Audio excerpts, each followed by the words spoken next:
Champ Kart à RDS est une présentation des aliments Da Vinci. Une présentation de la Maison du Rôti et du circuit Icar à Mirabel.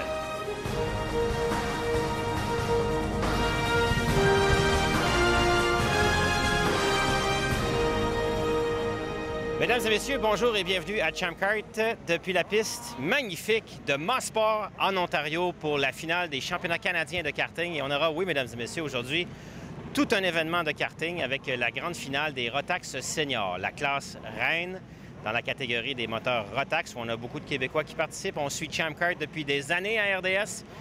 Et aujourd'hui, on assiste évidemment au retour sur la piste de Zachary Clement Di Mello qui court déjà en Europe.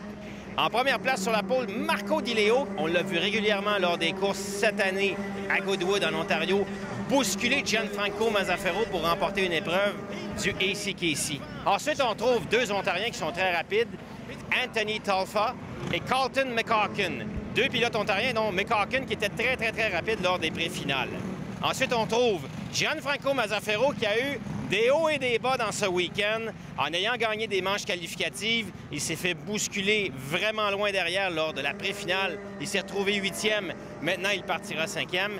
Et en arrière, Cédric Lupien n'a pas pu se qualifier mieux que la 6e position. Il sera surveillé pour remonter vers les avant-postes. Mais là, c'est une course, pas un championnat, une seule course. Le gagnant prend tout, c'est-à-dire un billet pour participer au championnat du monde Rotax à Portimao, au Portugal.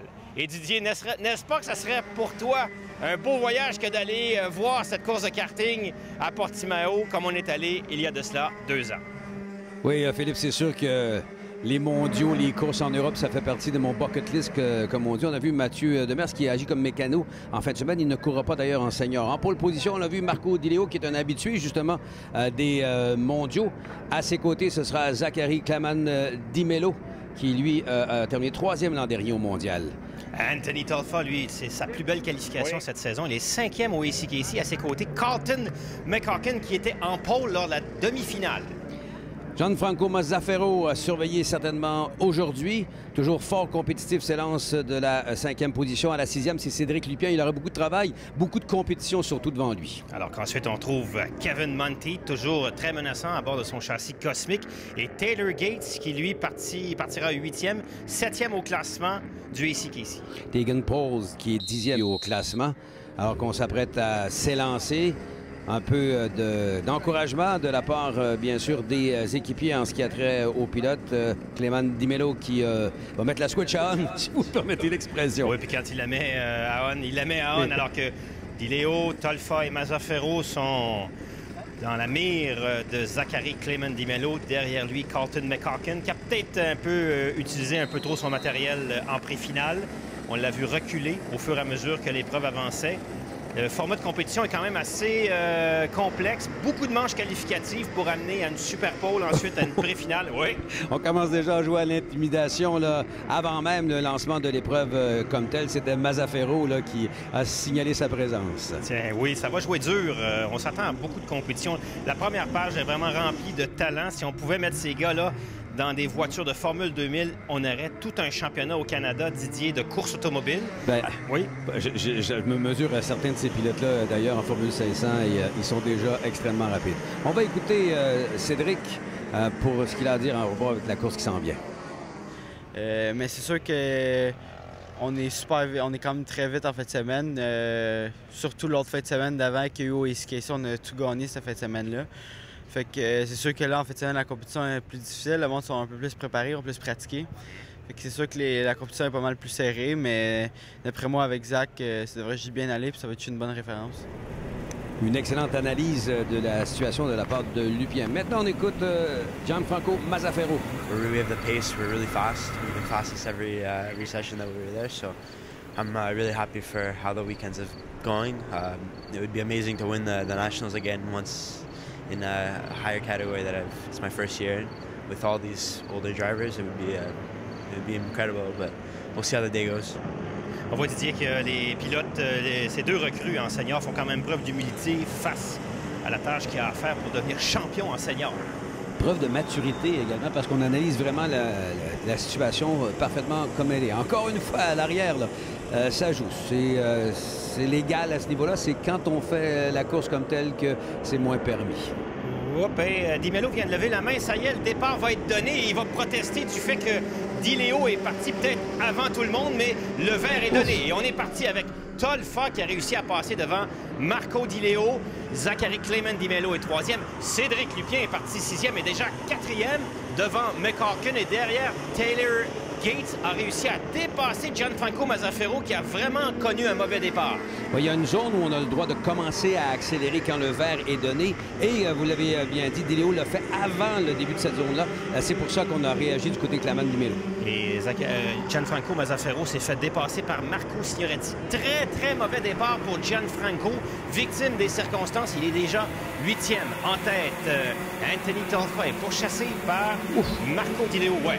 On a mordu la poussière, c'est le cas de le dire. C'est un très beau circuit à Mosport. Beaucoup de dénivelé, chose qu'on ne voit pas souvent dans les pistes de karting. On a fait de très gros investissements et regardez comment la lutte est serrée. Tolfa, Di Leo, Clement Di Mello en 3e position. Cédric Lupien, Colton McCaulkin. Wow, attaque de Signoretti là, sur Taylor Gates. C'est culotté au virage 1. Ça réussit. Il passe maintenant en 6e position et devant. Cédric est venu contacter avec assez de vigueur Di Mello et Colton McCaulkin est venu aussi pousser par la suite Cédric Lupien. Il n'y avait rien de vicieux là-dedans. Ça a été un effet domino, on l'a constaté. Là. À l'intérieur, Gianfranco vient prendre une position à Taylor Gates, le force un peu vers l'extérieur. Ça va jouer serré comme ça tout au long de l'épreuve. J'ai hâte de voir ce que Mazzaferro va faire parce que c'est un gars qui est habitué de rouler à l'avant. Pour ce qui est de remonter le peloton avec un peloton aussi relevé, si vous me permettez l'expression, ce ne sera pas facile. C'est là qu'on sépare, entre guillemets, les hommes des enfants. D'où l'importance de participer au championnat senior, de ne pas monter trop vite. Attention, Di Leo vient passer à l'intérieur d'Anthony Tolfa, prend le premier rang, vient un peu freiner, donner un coup de frein pour ralentir les ardeurs de Anthony Tolfa pour essayer de créer la distance avec ses poursuivants. Alors Lupien qui s'en vient bien lui aussi dans cette circulation peu dense. Il faut se rappeler qu'il était parti à la 6e position. Alors le train de voiture 5, Di Leo pourchassé par Tolfa, pourchassé par Clement Di Mello, lui qui est peut-être bien patient, connaît ses limites et ses ressources. Cédric est capable de bien suivre la cadence de tout le monde. Di Mello qui plonge à l'intérieur de Tolfa et vient facilement prendre la 2e place. Attention au Signoretti qui s'attaque à Cédric. Et la porte se ferme. Et là, c'est Anthony Tolfa qui a perdu le rythme lorsqu'il a été dépassé par Clement Di Mello. Et Cédric en profite pour prendre la 3e place alors que Signoretti aboutit en 5e place. Oui, il est parti loin en 12e position. Le casque noir, très habile en ce moment, a réussi à se faufiler dans le top 5 maintenant. Et Mazzaferro en a profité pour prendre la 6e place. Oh, Lupien est sorti de piste. Bris mécanique, plus de contrôle sur son volant. Alors, une situation assez particulière. On l'a vu lever les bras au ciel en se disant mais qu'est-ce qui s'est passé au juste? Alors qu'au classement, Di Mello est à la 2e position et ne cesse de pourchasser Di Leo parti en pôle, qui avait rétrogradé au départ, mais qui a repris le contrôle de l'épreuve. Alors, c'est Anthony Tolfa qui était dépassé par Cédric Lupien, qui retourne en 3e place. Signoretti se fait pourchasser par Mazzaferro. Et Cédric n'a plus de direction dans son... attention, dépassement. Oui, Gianfranco prend la 4e place. Donc, de la 8e à la 4e place. Pour Lupien, peut-être un bris de biellette, on ne le sait trop. Justement, en tout cas, il a voulu tourner à gauche, il ne s'est rien passé. Ça, c'est assez impressionnant. Pour moi, il a vu l'intérieur de son casque avant de toucher les pneus parce qu'il devait avoir les yeux écarquillés, c'est le cas de le dire. Oui, c'était tout un impact avec le mur. Heureusement, la piste de Mosport est vraiment adaptée au karting. C'est fait selon les règles de l'art et c'est un circuit qui a été revampé alors qu'on voit tous nos pilotes seniors marcher à fond de train. Oui, je fais mon petit mononcle ici. Les jeunes qui passent du karting au 500 ont tendance à oublier que ça n'arrête pas en 10 mètres une Formule 500 dans le gazon, contrairement justement à un karting. Et ça coûte un petit peu plus cher aussi. Oui, d'ailleurs, c'est toute une école, ce pilotage de karting. Alors qu'on voit Tolfa depuis Gianfranco Mazzaferro là, qui est en train de prouver que pendant le week-end de compétition, il était rapide. Il a gagné des manches qualificatives et il a connu un mauvais départ. Là, il est en train de remonter de la 8e à la 4e et s'en prend maintenant à Anthony Tolfa, un pilote qui a quand même eu un bon week-end jusqu'à maintenant, mais qui semble reculer plutôt qu'avancer.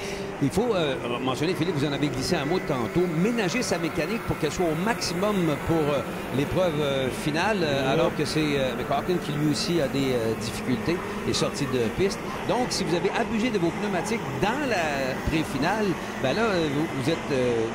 vous payez le prix, disons, pour la finale. Et je te dirais que le roi, en ce moment, sur la piste, Di Leo et Di Mello sont peut-être les mieux, avec Ben Cooper et Pierre-Luc Ouellette, capables de gérer leur matériel dans une course de karting. Et gérer, c'est une chose. Gérer la mécanique, c'est une chose. Mais il faut gérer la course également. On a vu un début de course assez frénétique, si vous me permettez. Et là, les choses se sont replacées. Il faut juste une bonne dose d'agressivité parce qu'on ne gagne pas la course dans le premier tour, mais on peut certainement la perdre.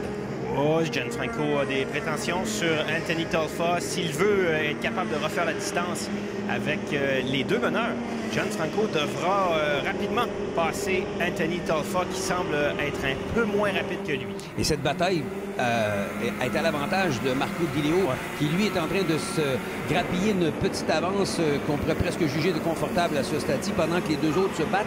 Il laisse comme ça des petits dixièmes de seconde ici et là, à l'avantage de celui qui roule tout seul à l'air libre. Bien, c'est malheureux pour Gianfranco parce qu'il est aussi vite en ce moment que Di Mello, et s'ils étaient capables de travailler ensemble, il rattraperait Marco Di Leo, alors que là, il est bouchonné derrière Anthony Tolfa. Est-ce que je vous ai parlé de gérer la course? Oui. Ça veut peut-être parfois dire de rester en arrière d'un adversaire et d'attendre si la progression se fait. Il faut dire qu'on a 18 tours pour le faire. Il faut essayer de juger à quel moment il est bon d'être patient et au contraire d'être agressif. Alors, dans ce cas-ci, dans la descente, Gianfranco va-t-il s'essayer, plonger à l'intérieur?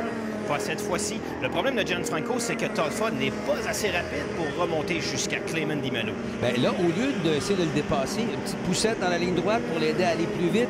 Moi, j'ai appris ça du côté des courses, justement, de type monotype. Tout le monde a la même voiture, la même puissance. Donc, il faut savoir s'aider. La ligne, si on veut, à respecter dans le temps, c'était pousse celui qui est devant toi jusqu'à temps qu'il ait un adversaire tout juste devant lui. Et là, tu procèdes au dépassement. Alors, dans cette course finale de ce championnat, il ne faudra pas que ça soit trop facile pour Marco Di Leo. Zachary Clément Di Mello a quand même passé de la voiture de Formule, a pris l'avion, est revenu de l'Europe pour venir s'asseoir dans une machine kart, et c'est rare qu'il fait du karting, donc il a déjà perdu un peu ses marques par rapport à Marco Di Leo en deuxième place, mais on ne sait pas. Peut-être qu'il est en train simplement d'économiser son matériel et de porter une attaque plus tard dans l'épreuve. C'est Gianfranco maintenant qui est encore plus près d'Anthony Tolfa. Voilà! Il plonge à l'intérieur et vient s'installer en troisième position. Tolfa essaie de répliquer, passe par l'intérieur, mais au prochain virage, il aura l'intérieur. Donc, Gianfranco a aussi invité Tolfa à le pousser pour essayer d'aller travailler. C'est certain. Il ne l'a pas fait pendant les 3 derniers tours, mais il invite son adversaire à le faire. C'est comme si ça allait avoir des conséquences, en tout cas. Bon, alors là-dessus, on va faire notre première pause. On sera de retour dans quelques instants à Mosport en Ontario pour Champ.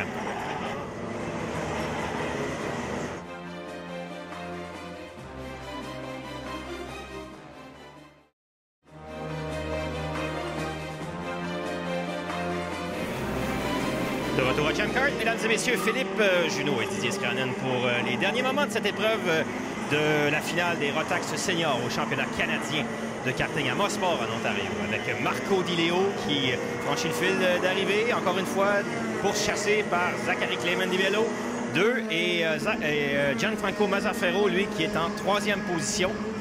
Alors qu'il reste que quelques tours de piste à compléter maintenant. Il faut quand même rendre à César ce qui appartient à César. Mazzaferro est reculé loin dans le peloton là, pour se retrouver comme ça à la 3e position. Moi, je lui lève mon chapeau. Et un qui a très bien fait, il faut le mentionner, c'est Marco Signoretti, parti 12e, alors qu'on a comme ça en bordure de piste. C'est Cédric Lupien qui ne peut pas rentrer dans les puits parce qu'il est mal pris à l'intérieur de la piste. Ça, c'est vraiment malheureux pour lui d'être pris là pour regarder la fin de l'épreuve. Il est quand même meneur au championnat du ACKC et lors de la dernière épreuve à Tremblant, s'il remporte le championnat, il ira lui aussi au championnat du monde à Portimao, Portugal. La bonne nouvelle, c'est que si Marco Di Leo remporte l'épreuve, ben, il est 2e au classement du ACKC, donc la lutte se fera entre Lupien et Mazzaferro pour le titre de champion du ACKC. Ah, disons que lui qui avait perdu 50 de ses chances en a récupéré 25 du fait que Di Leo est en train de filer vers la victoire dans cette course-là. Oui, parce que c'est pratiquement un tour d'honneur pour Marco Di Leo. Vous savez, il a participé au mondial en 2012 dans la classe. C'était peut-être la plus dure à gagner en Rotax au championnat du monde. C'est la classe des seniors. retourner sur la même piste, bien, il connaît déjà tous ses réglages, il connaît déjà tous ses besoins en pression de pneus. Il pourra juste être meilleur cette année. Ce sera tout un compétiteur pour l'équipe canadienne lors du championnat mondial relance. Il n'y a rien qui bat l'expérience. Bon, d'accord. Non, mais dans le sens que ça devient une corde à ton arc. Ça ne veut pas dire que tu vas nécessairement battre ceux qui n'en ont pas. Et d'ailleurs, pour Zachary Clement Di-Mello, qui a fini 3e l'an passé, bien, ça a pris 3 participations au mondial avant d'être capable de gérer tout ça. Et Marco Di Leo, lui, qui vient chez lui remporter la victoire, champion canadien. Zachary Clement Di-Mello termine 2e. Mazzaferro, Tolfa, ensuite Signoretti vient compléter. David Greco va terminer 7e devant William Campbell et ensuite Taylor Gates qui va terminer en 9e position. Alors que Di Leo vient célébrer sa victoire et saluer les signaleurs. Et moi, j'aime justement de belles réactions comme ça. On est content. On dit que la crème remonte toujours à la surface. Peu importe ce qui s'est passé dans la course, ça s'est finalement terminé par une hiérarchie qu'on avait connue du côté de l'après-finale. J'ai peut-être un petit regret. J'aurais aimé ça voir comment Cédric aurait pu tirer son épingle du jeu s'il n'y avait pas eu les ennuis mécaniques, parce que Zachary Clement Di-Mello semblait pas avoir ce que ça prenait pour s'attaquer à Marco Di Leo. Rare qu'on voit des manifestations comme ça. Trop rare, devrais-je dire. Ouais. Ben, je dirais que Zachary Clement Di-Mello est assez mature maintenant et sa place n'est plus en karting. Et donc, de bon cœur, vient souligner la victoire de Marco Di Leo. Parce qu'on a du talent canadien du côté de l'Europe en monoplace. C'est assez impressionnant. Ben, on a Latifi qui est, déjà tourne très fort. Ensuite, on a Lance Stroll, bien sûr. Qui commence à signer des podiums en F3, même si le début de sa carrière à ce niveau-là a été assez mouvementé, l'ancien champion de F4 d'Italie. Alors, j'aimerais souligner que Gianfranco Mazzaferro, il y a de l'Italien à l'avant, hein? La recrue en senior, réussit à monter sur le podium, ce qui est tout un exploit pour un jeune homme qui approche les 16 ans de se battre avec Marco Di Leo et Zachary Clement Di-Mello. Alors, sur ces belles images de Marco Di Leo, champion, on fait la pause et au retour, la course des juniors.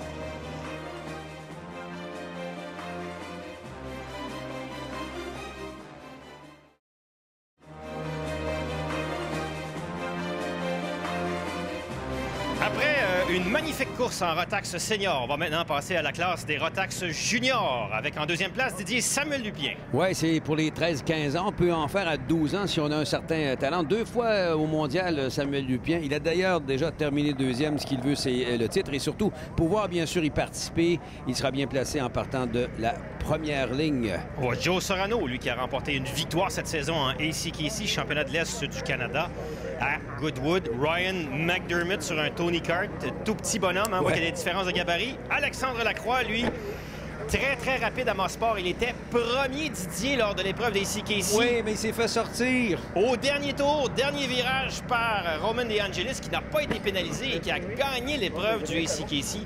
Lacroix, extrêmement rapide. J'ai été un peu dur à quelques reprises avec les officiels en général pendant qu'on voit Nathalie Quentin qui a signé la pole position. C'est pas évident comme travail de décider justement si on doit porter, non pas des accusations, mais disqualifier des pilotes pour des contacts qui sont parfois pas nécessairement volontaires.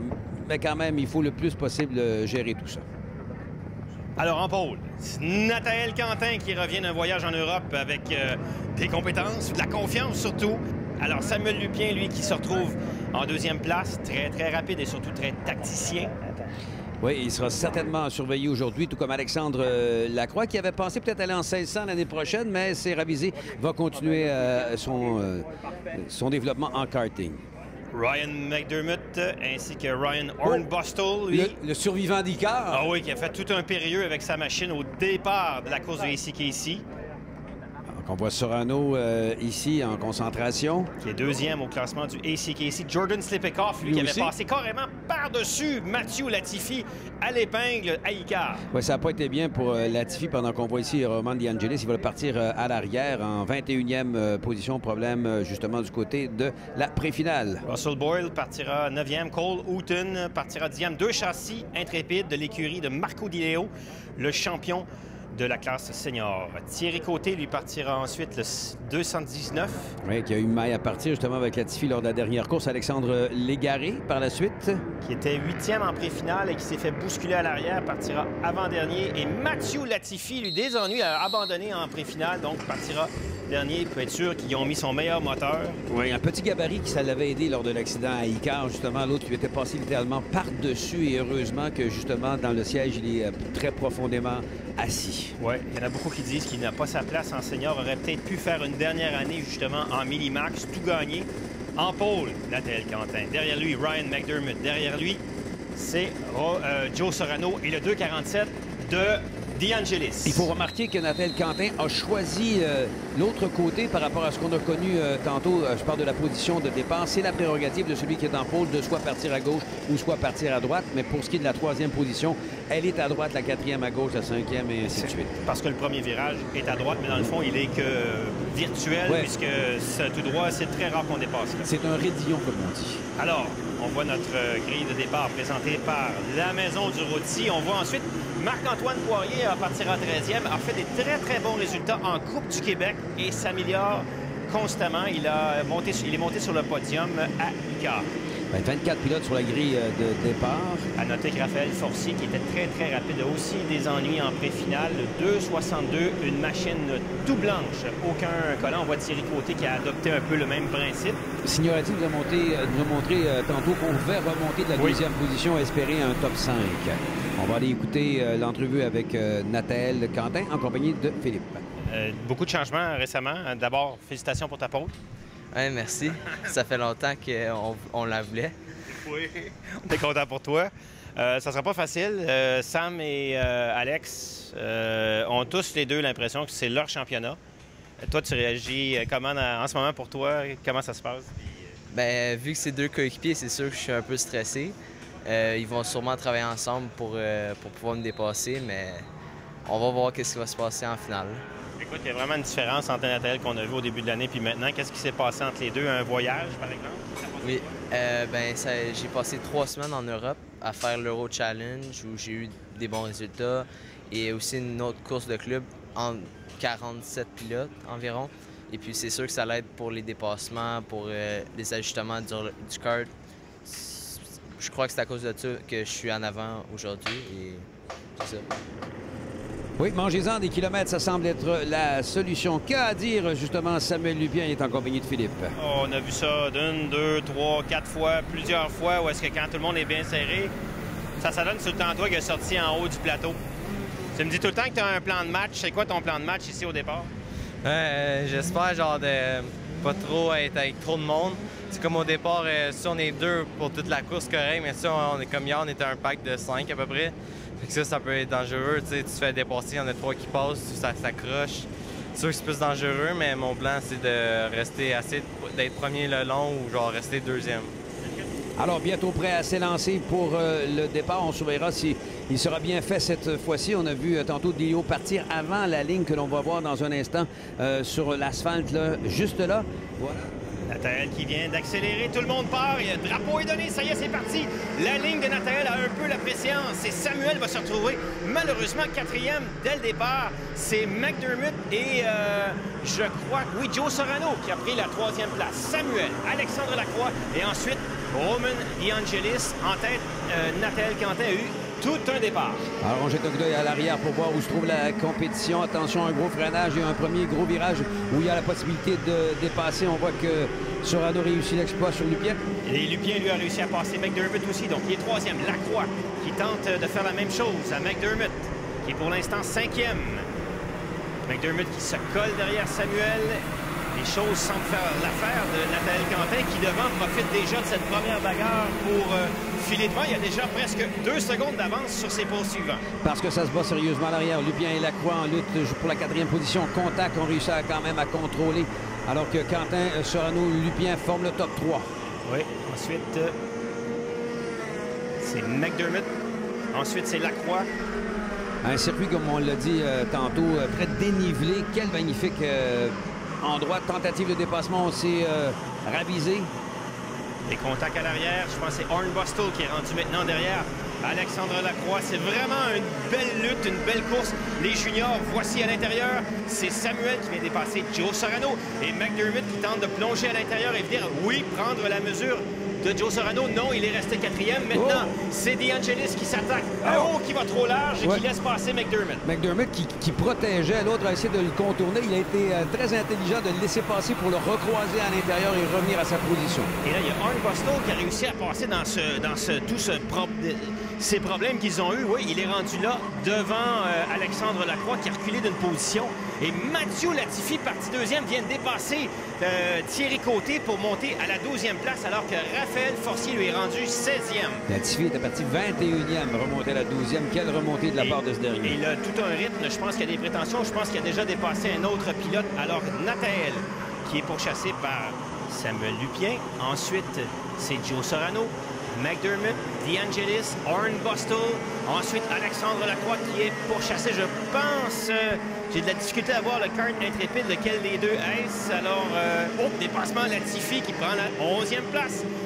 Nico Sibert. Et dans le sillage de Latifi, on voit le kart blanc qui est Raphaël Forcier qui tente de suivre la cadence de Mathieu Latifi qui roule le chemin. Et s'il y en a qui se disent, ben voyons, un pilote de ce gabarit, en parlant de Latifi, a certainement d'avantage sur les autres. C'est qu'on met du lest sur son kart pour que le poids soit le même que tout le monde. On a un minimum à respecter d'une certaine façon. Et c'est comme ça, même en Formule 1. On a un poids minimum et on rajoute du poids en fonction du poids du pilote.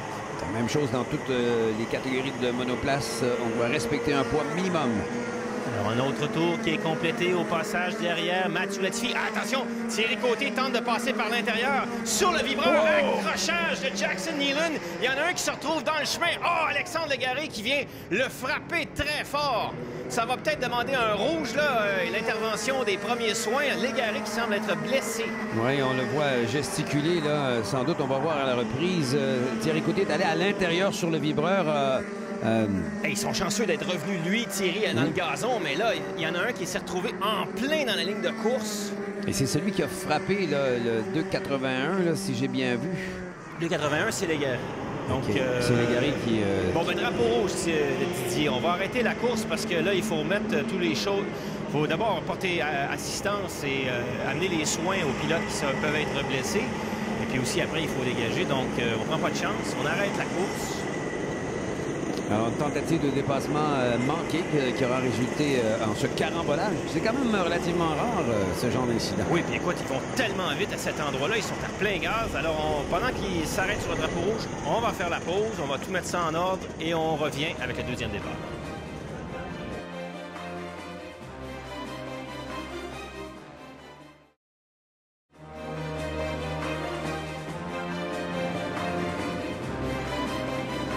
Bon, bien, mesdames et messieurs, on est de retour à Champ Kart. On va assister au deuxième départ de cette finale des Rotax Juniors après un accident très spectaculaire et dangereux au 1. Didier avec Nathael qui va repartir en tête d'une file indienne. Oui, c'est la façon dont on fait les relances. Je pense que c'est la deuxième fois seulement depuis que je suis avec Philippe à Champ Kart où on voit justement un drapeau rouge déployé comme ça. Relativement rare, encore une fois.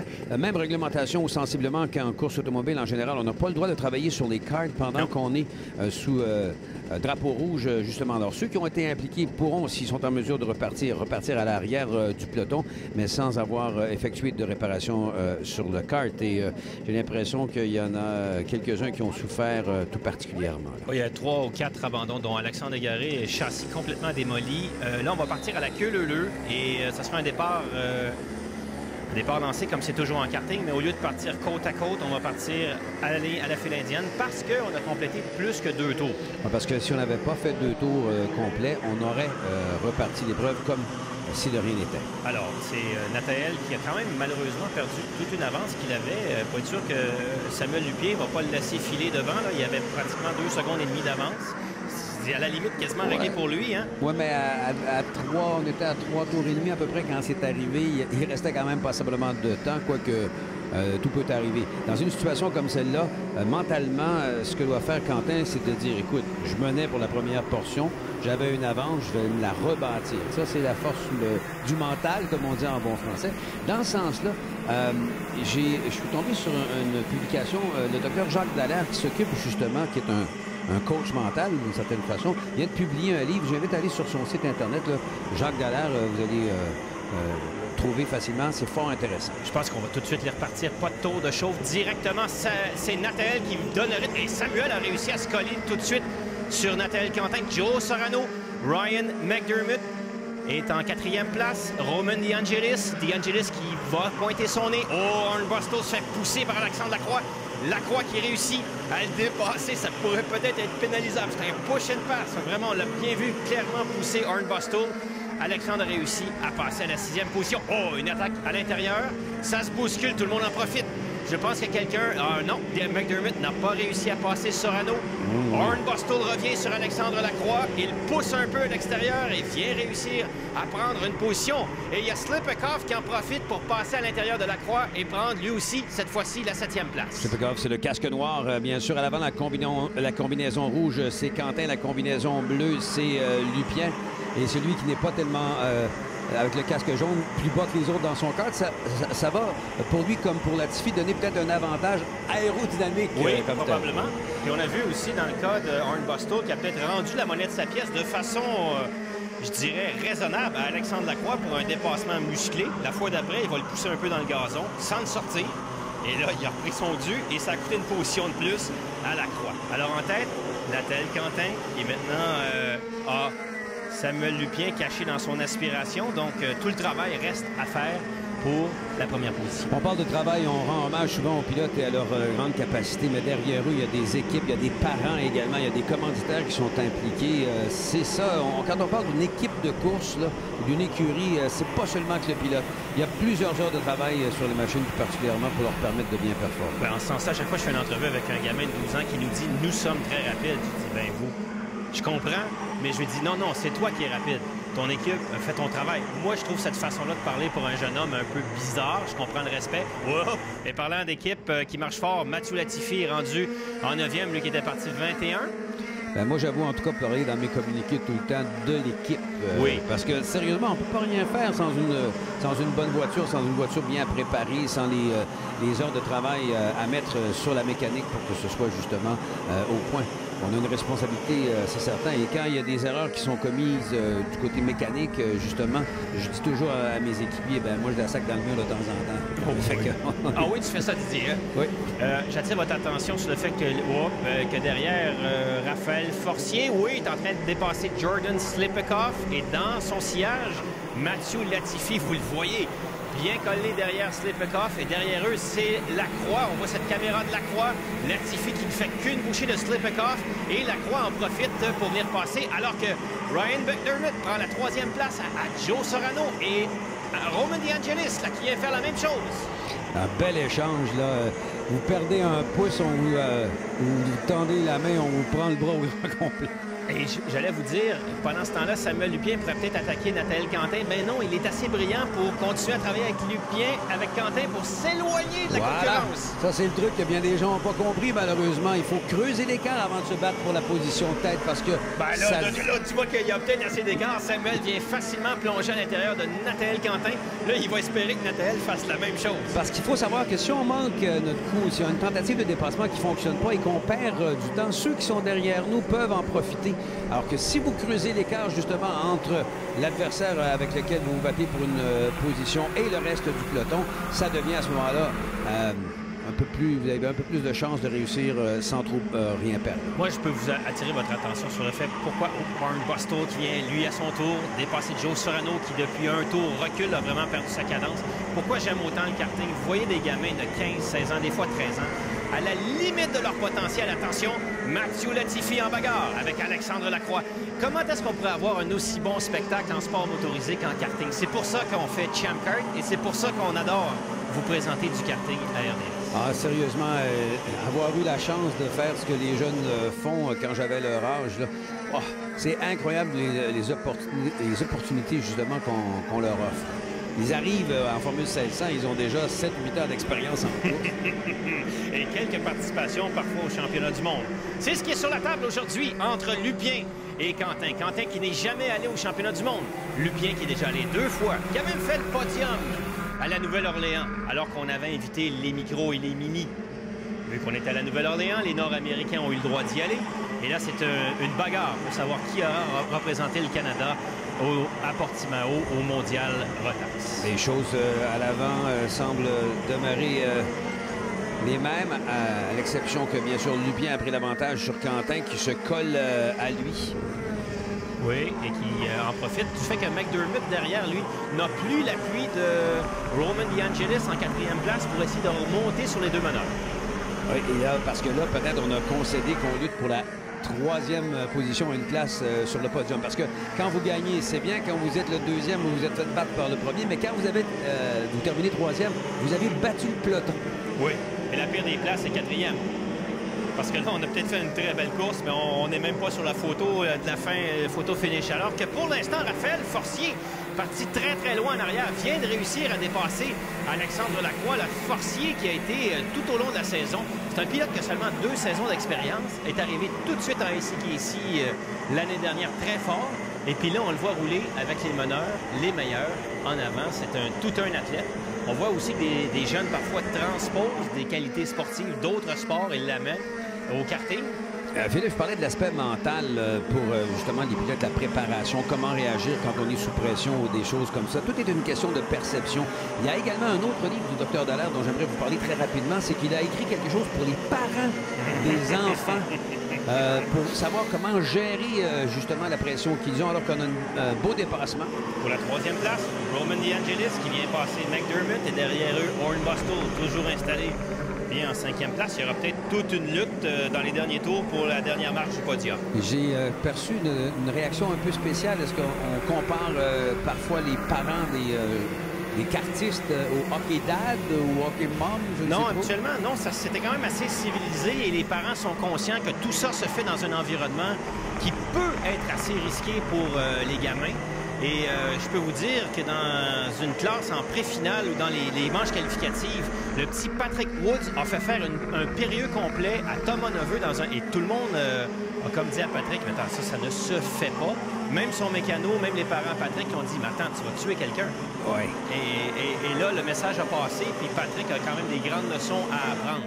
Ils ont que 13 ans et ils sont capables de blesser sérieusement quelqu'un d'autre. Et quand on parle de leçons, justement, la course comme telle, la compétition, c'est toute une leçon de vie, alors que derrière... Là... Je pense que Forcier là, vient de passer en 6e position. Il est pourchassé par Sorano, alors que Lacroix rentre dans la bataille et dépasse Forcier. On va s'arrêter pour faire une courte pause. On revient dans quelques instants.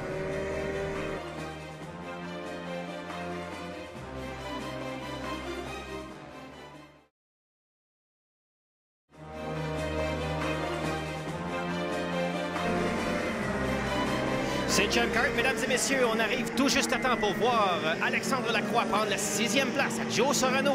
Pour chasser par 2,81, le petit Mathieu Latifi, parti dernier, est en train de penser faire une remontée jusqu'aux avant-postes, mais Lacroix n'a pas dit son dernier mot. Et pendant ce temps-là, Didier, c'est la lutte pour la première position entre Samuel Lupien et Nathaël Quentin, alors qu'il ne reste que quelques tours à faire. Quelques longueurs qui se sont réduites à peu près rien pour l'instant. Ensuite, on a 2 pelotons fort serrés. C'est parce que, bon, beau dépassement du côté de Latifi encore une fois, mais au fur et à mesure qu'il avance dans le peloton Latifi, ça devient plus difficile de dépasser. Ben oui, parce que les pilotes qui l'affrontent sont de plus en plus rapides. Et Alexandre Lacroix a peut-être les meilleurs temps en piste en ce moment, mais malheureusement, un départ difficile, quelques accrochages l'ont relégué loin derrière. On avait beaucoup d'aspiration pour lui. Parlant d'aspiration, Nathaël Quentin est bien caché derrière Samuel Lupien vient plonger à l'intérieur pour prendre tout de suite la première place. Oui, mais Lupien très intelligent là, qui jauge justement la compétition derrière. Il voit qu'il a de la place pour se battre avec Nathaël Quentin qui a fait un dépassement propre. L'autre s'est rangé derrière, n'a peut-être pas dit son dernier mot. Oui, mais peut-être qu'il préfère Samuel, en fin renard qu'il est, être derrière Nathaël Quentin en approche de la fin de l'épreuve, voir où a des faiblesses. Oh, vient lui dire « Je suis là ». Châssis Birel à l'avant, ensuite châssis Fernando Alonso en 2e position.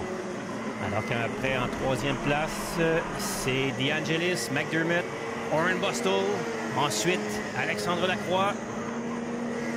Philippe, on a parlé de l'aspect mental. C'est beaucoup plus difficile de mener. Oh non, Latifi est passé devant Lacroix, en 6e place. Ben oui, on l'a très bien vu. Là, le petit gabarit, c'est Latifi.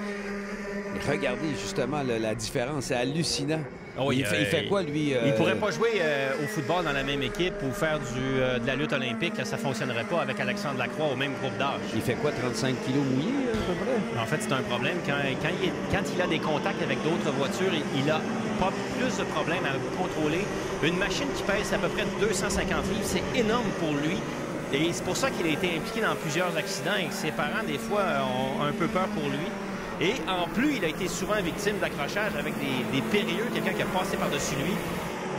La marche est haute pour le jeune Latifi. Mais ça deviendra peut-être un avantage s'il fait carrière en F1 un jour, ce gabarit. Il faut dire qu'ils sont encore jeunes. Des fois, ils ont des poussées de croissance assez particulières. Si on regarde son frère Nicolas, qui est en Formule 3, Nicolas est un grand garçon à 6 pieds à peu près, très mince, mais il n'y a pas de problème à rentrer en ce moment dans une voiture de Formule. Alors, devant, Samuel est en train d'essayer de suivre. On voit que Nathael a quand même beaucoup de moteur, qui est capable de se pousser devant, créer une petite distance avec Samuel Lupien. Très beau pilotage de la part de ces deux-là, tout comme à la 3e et à la 4e position. Une lutte à finir. Ils sont deux pour une seule place sur le podium. Oui, ils ont réussi à se détacher de Nicolas Hornbostel. Donc, c'est Roman De Angelis et Ryan McDermott. On pensait que McDermott, c'était un peu le fruit du hasard, sa 4e position sur la grille. Mais non, il semble que ça soit la place qu'il ait bien méritée dans ce week-end très difficile de compétition. Là, pour Quentin, il doit piloter alors qu'on a un changement. McDermott qui va réussir à passer le casque jaune. Là, est-ce qu'il va être en mesure de rester là? L'autre le bouscule, pas pour le sortir de piste, mais pour lui faire sentir, bien sûr, sa présence. Pour Quentin, en ce moment, il doit oublier le fait qu'il y a quelqu'un devant lui. Il doit juste se concentrer sur son pilotage et faire des courses de qualif, là, comme si on faisait une pole avec son temps. Écoute, le jour et la nuit entre notre première épreuve de la saison de Nathael qu'on a vu à SRA Karting au début de la saison de la Coupe du Québec, complètement déprimé, complètement découragé de ses résultats où il se plaçait. Il n'a pas baissé les bras, il a continué à travailler, à chercher des réglages, il a changé d'écurie entre l'année dernière et cette année. On a essayé de lui faire croire qu'il n'était pas bon, qu'il avait un problème entre les deux oreilles. Moi, je lui ai dit, écoute, t'es pas sérieux. Il y a sûrement des choses que tu peux apprendre à mieux piloter, mieux ajuster ta machine. Et vous le voyez, là qu'il est dans la bagarre pour le titre canadien, alors que Samuel vient de passer juste à l'intérieur dans les derniers tours à faire. Samuel qui vient de prendre le premier rang et Nathael qui est tout juste collé derrière lui. J'espère que ça va rester comme ça jusqu'à la toute fin. Il reste qu'un tour de piste à faire. Mais quelle belle course entre ces deux-là. Un pilotage propre, pas de coup de salaud, pas de poussette pour dépasser l'autre. Que des beaux dépassements jusqu'à présent, comme quoi on peut s'amuser sans se rentrer dedans. Alors, dans les derniers mètres, vous nous permettrez de nous concentrer seulement sur les meneurs. Samuel qui vient protéger à l'intérieur. Oh, Nathael qui réussit à passer, mais il va trop large. Et c'est Samuel qui reprend le premier rang. Encore une fois, un magnifique échange entre ces deux-là, sans le moindre contact. Les roues qui étaient à quelques centimètres seulement. C'est beau de voir ces pilotes-là se respecter dans la lutte. Oh, mais là, Samuel a réussi à faire le piège à Nathael parce que Nathael, regardez la distance, à 2 cartes de distance avec Samuel Lupien. Il reste que quelques mètres à faire encore. La dernière chicane, et c'est comme ça que ça va probablement se régler. Samuel va réussir encore à jouer le piège. En plus d'être un excellent pilote, c'est un fin renard. Alors voilà les derniers mètres et Samuel Lupien va remporter le titre au grand désarroi de Nathael Quentin qui s'est fait jouer le tour. Ensuite, McDermott passe devant De Angelis et Matthew Latifi va terminer devant Lacroix. Russell Boyle vient ensuite, puis Cole Hooton. Et c'est ainsi que ça va se terminer dans cette épreuve. Samuel Lupien. Je vous dirais qu'il n'a pas à rougir de sa performance, même s'il est sur un châssis Birel. Nathael Quentin a fait une superbe course. Lupien également. C'est toute une performance de la part de ces deux-là. Quel beau duel. Oh, quel grand pilote. Et dire qu'après, tu sais, il y a des rumeurs qui veulent que Nathael Quentin arrête carrément la course après cette saison pour des questions de budget. On verra. Hein? Et Raphaël Forcier est parti loin derrière, va terminer 8e. Sur Renault a reculé. Marc-Antoine Poirier a terminé à peu près à l'endroit où il est parti. Didier, on doit s'arrêter, faire une pause. On va revenir après pour les podiums et prendre notre souffle.